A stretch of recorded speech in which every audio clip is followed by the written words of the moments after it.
That was a very nice introduction. Now you've got me blushing, and obviously I was never going to be able to leave you lot. It's just, as you say, entirely too cool. So yes, great to be with you, and what a wonderful evening, what a wonderful occasion, and congratulations to everyone who has been involved in what it is that we are here to launch today. Keely, for your welcome and scene setting, bringing us all right back to the patient in your opening remarks. Thank you. And Grant, it's just a delight to be continuing to work with you and to see you again. And of course, to Stephen Parnas, who is... for whom I am the warm-up act, who played such an important role through the pandemic as a really powerful voice of, that was counter to a whole lot of those other really noisy voices, and just kept bringing the debate back to the pressure that the health system was under, the pressure that individuals were under, the extraordinary stress and strain of saying goodbye to a loved one, by remote means, just horrific and so important. And so, congratulations to you for your leadership through what has been just a ghastly time for people, particularly on the front line. We thought it was pretty tough in government, but that's, we always knew that was nothing at all compared to what it was like on the front lines. I also want to acknowledge the traditional owners of this land and to pay my respects to elders past, present and indeed emerging, and to extend those respects to any First Nations people that are with us today. Not sure if any of you have had more than a second to see the news of the day, but the Prime Minister today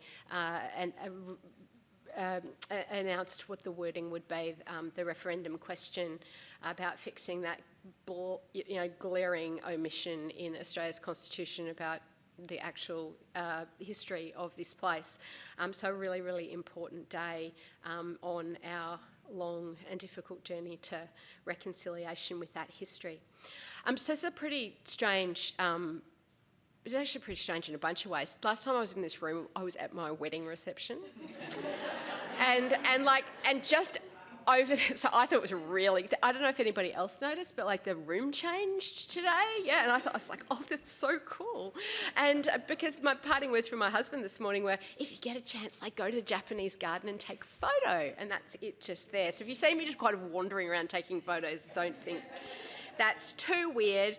But it's, so that's really nice. The whole time through the ceremony, there were these monkeys here in these trees, and they were just going, ooh, ooh, ooh, ooh. The whole time it was all very lighthearted and fun. But anyway, so bear with me, the distraction.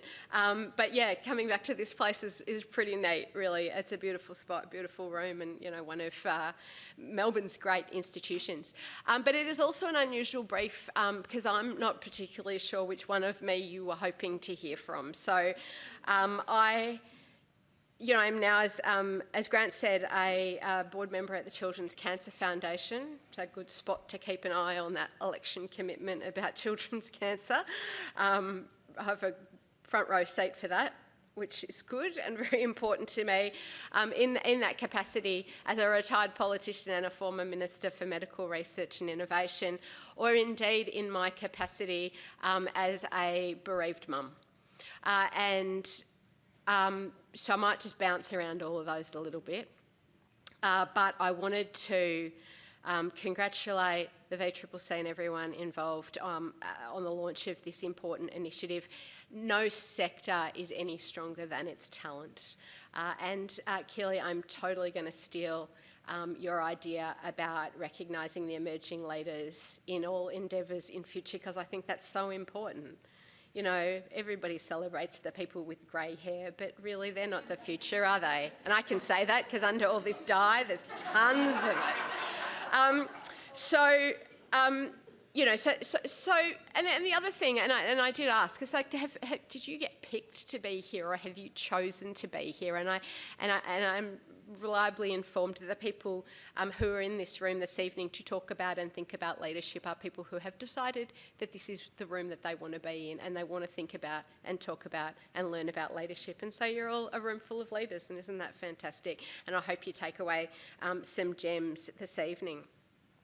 Now, because I probably will talk about my daughter Sinead a little bit, and because we're at the zoo, and you'll have to bleep this out of the recording, but my daughter Sinead, she was, perfect, like all people's children are, and she was about 3, so her little brother was in a pram, and we live not far from here, and we had, I don't know if anybody's got a membership for the zoo and just come all the time, yeah, and so we were here, and anyway, we'd gone to see the lions, and she was really looking forward to the lions, and Hamish was fast asleep, and, these like blonde curls and this gorgeous little pumpkin patch thing in like pink and yellow favourite colours, and anyway, like butter wouldn't melt, right, and we go over that thing, that lion path, and she's just like, oh shit, they're all asleep.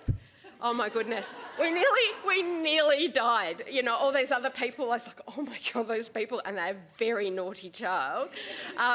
Yeah, so that's kind of been on my mind because I thought I had to walk past that to get here. So what of cancer?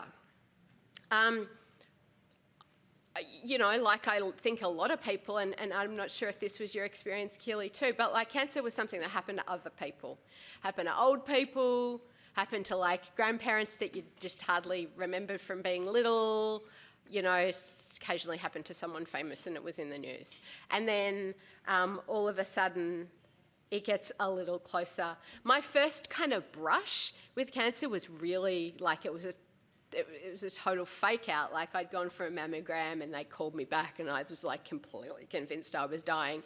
And I spent, 2 or 3 weeks fully freaking out about that until they said, you're like not, you're fine.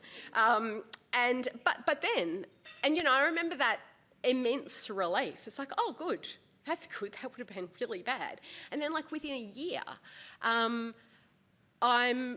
in this kind of hellish situation, like the children's hospital, Stephen, you're an emergency physician. The 2 times I went to emergency, they said, oh yes, please come straight through, we've been expecting you. Like that is not a situation you want to be in when they're, the really sick people are kind of looking at you like, oh, that's bad.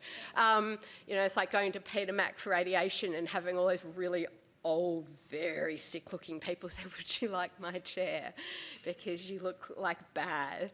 And so, so Sinead went from being this sort of, vivacious, unicycle-riding 12-year-old, she found a lump in her tummy and 12 weeks later she was gone. And so as a parent and as a, what do we call ourselves? Consumer? Patient?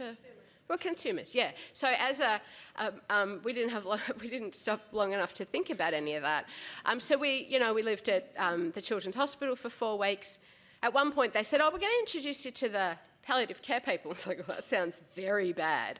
And they said, no, don't worry about it. It's just they're the best pain people. Like, sure.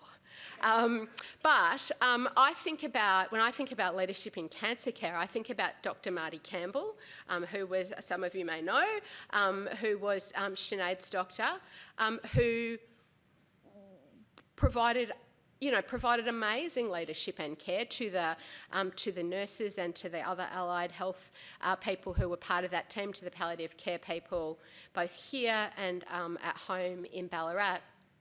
And I think when I think about, what would I say to a room full of people working in cancer about how to do this well from a consumer point of view, there's just being really honest with people, and I imagine they cover that off in your training. But, we had this, talk about the stages of grief, like the denial and negotiation stage went for about 5 minutes. It was very quick, and I am forever grateful for that, because I think delaying that, like that not being honest, that not being entirely transparent would have made a profoundly traumatic experience even more so. And so, we think of him often. And then I sort of, at almost precisely the same time that this was happening, I was promoted to the front bench and, became the agriculture minister and embarked on a job that is, completely nuts, like just so intense. I'm still trying to think about, I think I'm still processing how I think about it, but it's just like completely intense and ever present. I just said to my husband the other day, like Sunday night, I checked my emails. He said, I haven't had an email all weekend. Do people not work on weekends? And he's like, you idiot. No, not really, if they can help it, not in the kind of work you're doing now anyway. And so I don't know. I really don't know how running that job and running that grief at that particularly intense and raw stage. I don't really know how those things coexisted at the time, and perhaps still now. I think I probably would have gone like completely to pieces if I'd not had the job to get up and go to all the time. The lockdown period was unbelievably confronting because I'd spent years not being at home, and then I had to be at home. And that was, that's a whole other story. But, because I set up my office in my daughter's bedroom, and so I'm doing all these video conferences, and I could put my hand out and touch where she was when she died. So that was, talk about immersion therapy. I had some good sessions with a psychologist about all that, I can tell you. And the avoidance thing all just came crashing to a rapid conclusion. There'll be all kinds of people in the community who, for all kinds of reasons, found that things that they might have been running from or hiding from were a little harder to run or hide from when suddenly the world got turned on its head. But my team, my husband indeed, on one of these, we tried to take that experience and make some good of it, which is a really hard thing to do. But Ballarat Hospice has like the flashiest new home. It's really nice. It's lovely. It's the only state government funded project ever to run like under budget, so much so that there was like landscaping at the end. And anyway, it's so beautiful. The first time I really talked about publicly about like what death and loss meant to me was through the assisted dying debate. And so I found myself in quite a prominent role there. But I can remember like this moment, I've got like Richard Willingham, who was at The Age at the time, more recently at the ABC, had texted me and said, I'm asking some people what they're going to do on this. Do you feel like telling me? I made a really conscious decision to lean into it, and it was brave and hard, and they stuck it on the front page of the paper, and then they did it over and over and over again. And what I texted him, I said, yeah, like I voted no last time, I'm voting yes this time because I've learnt more about death and dying than anyone should. And, that kind of, I think that was probably the first time I thought, I can use this for good, and I would like to think that Sinead would be proud of that. The funding for the Victorian Paediatric Cancer next iteration was kind of my sort of final, it was my parting gift to the universe from politics. And the Premier and I knew at the time that later that week we would be announcing that I wouldn't be recontesting, but nobody else did. So that was really nice and really special. And the mRNA project that Grant talked about was really, really special. And it was funny, because we worked with the federal government, the old one and the new one on this, particularly Moderna. And everyone, the feds are really, really, super focused on sovereign manufacturing capability and what we can make here, and let's never be in a spot where we're waiting on other people around the world to be providing these things that we needed. And that was so powerful and so palpable for them. And you would all remember that, we're all sort of, not you, but, probably not any of you, but like people like me, we're all kind of sitting at home, basically waiting to get vaccinated so that we can then leave our houses again, but the thing I think that really captured my attention, ambition, and certainly the premiers and the treasurers as well, and they were great partners in all of this, was like, we're not just going to make these vaccines here and now. Like, that is very cool and that is good and we should do that anyway. But like, this is the platform that's going to enable rare cancers to be effectively treated. And that was always what it was about for me. And so we didn't just go for Moderna and we didn't just go for local manufacturing capability. We went for broke, the whole package. And in those, you know, it's not really been widely canvassed in the public domain, but those arrangements have amazing research partnerships part of them. And you might have seen Moderna and the Doherty this week, you know, opened the first round of fellowships, and there's a whole lot of that. Anyway, conscious of time, just wanted to share a few thoughts on leadership.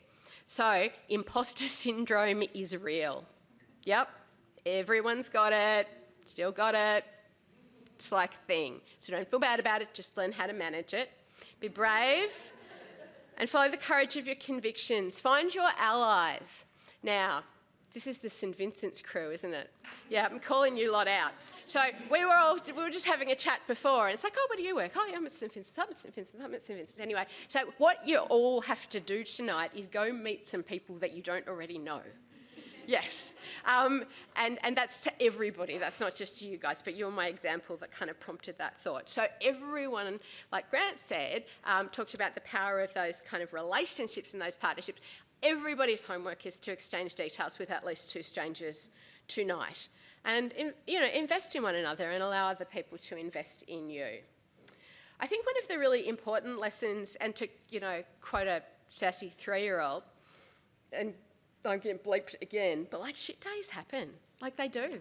And so regroup and reflect and be persistent. Think about the leaders you admire. Think about the leaders you don't admire, those leaders that push down, those horrible blame deflection leaders, you know, I'd be like those. But think about, again, some homework. Think about the characteristics of the leaders that you admire. Make a little note and stick it in your sock drawer or something. But don't try to be your heroes, because you can't be, you can only be you. And there's just one story that I have to share with you, because whenever I'm asked to sort of share a few thoughts on leadership, I just always think of this. So Joan Kirner was Victoria's first and only female premier. She was premier in the very late 1990s, so some of you would have been like, did I get my decade wrong? 1992. Yeah, 1992. And so when you were all, you know, coming to the zoo as 3-year-olds, she was the premier, maybe, and you're all better at maths than me too, no doubt. But anyway, so I was a very freshly elected member of Parliament. It's 2007, shocking drought conditions through my electorate, and I'd been invited to this women's leadership talk series thing in Ararat, and it was one of those gorgeous government grants where, like, for $10,000 you get this amazing value. And so they were running this series of women's breakfasts, and the boys in the room can interpret this how they want, and the girls in the room will interpret this how they want, but it kind of applies anyway for guys and girls alike. But this was very specific Joan advice to a group of women. And she made us all promise to ban the word just from our descriptions of ourselves. Yes? And then we were all terrified of her, like, she's really, you know, forced to be reckoned with. And then she made us promise to make other people promise this for the rest of our lives, and I'm just so scared to not do that. So if any of you have said, you know, I'm just an oncologist, or I'm just the registrar, or I'm just running the thing, don't do it. And if you catch yourself, be conscious that you're catching yourself. And if you hear anyone else do it, and a bit especially the women, because they were really naughty like that, really bad like that, I'm just an ex-politician, or I'm, you know, just a coordinator of this program or whatever. Yeah, call it out and squash it. Anyway, thank you so much. It's been lovely to chat.